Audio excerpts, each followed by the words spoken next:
Support for today's episode comes from Amazon, sharing stories and initiatives focused on protecting water resources and strengthening water resilience in communities around the world.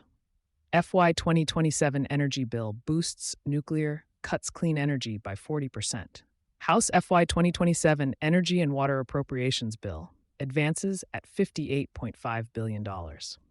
The House Subcommittee advanced its fiscal year 2027 energy and water bill on a party line vote, concentrating increases in nuclear defense and water infrastructure, while making the largest cuts to clean energy innovation and grid programs in recent memory.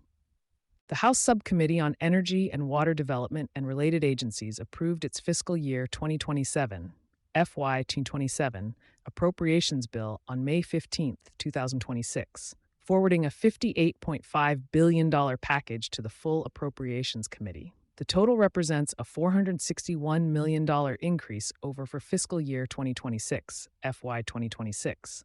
But the distribution of those funds reflects clear priorities. Defense-adjacent nuclear programs are up sharply, while clean energy innovation, grid deployment, and environmental cleanup accounts are down in ways that will take time to fully surface in federal energy programming.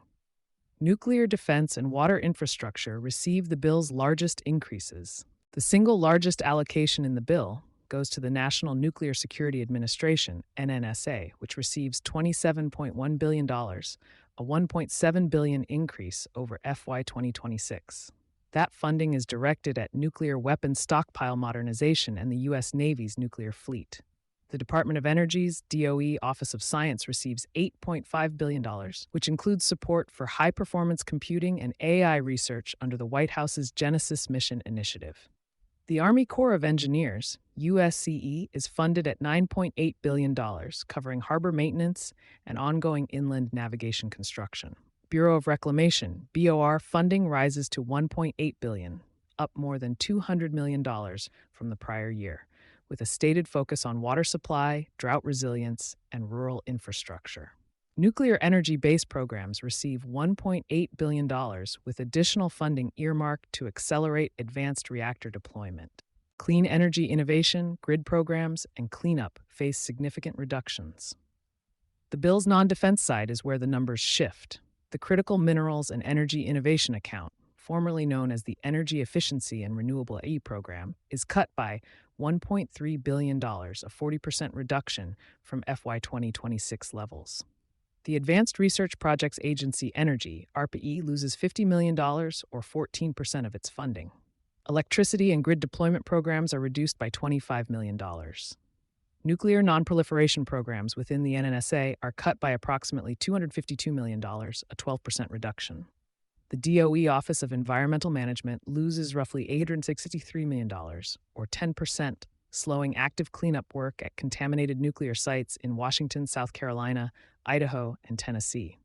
The Army Corps of Engineers formerly utilized Sites Remedial Action Program, FUSRAP, which currently oversees 20 active contaminated sites, is eliminated entirely under the bill.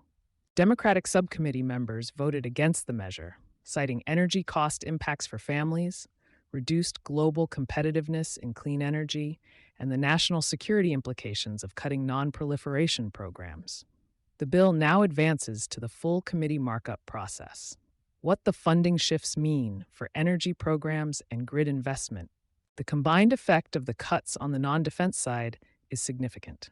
Defense programs receive a $774 million net increase, while non-defense programs are reduced by roughly $1.8 billion, a 6% net decline. For energy professionals and facilities teams tracking federal program activity, this matters in practical terms. ARPA-E-funded research pipelines that support advanced manufacturing, building efficiency, and industrial decarbonization will slow or stop. Grid deployment programs that support interconnection and transmission build-out lose a portion of their federal backstop at a moment when load growth from electrification and data center expansion is accelerating.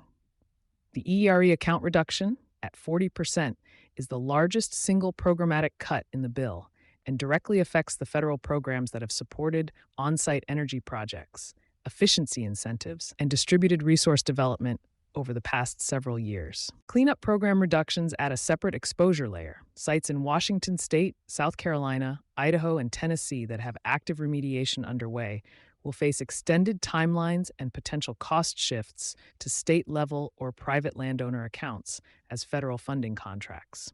For organizations near those sites or those tracking environmental liability in supply chains, that is a real planning variable heading into the second half of 2026. Sustainability Soundbites water coverage is sponsored by Amazon. Visit the link in our show notes to learn more about Amazon's Spotlight on Water. For sponsorship opportunities with Environment and Energy Leader, please reach out to a member of our team.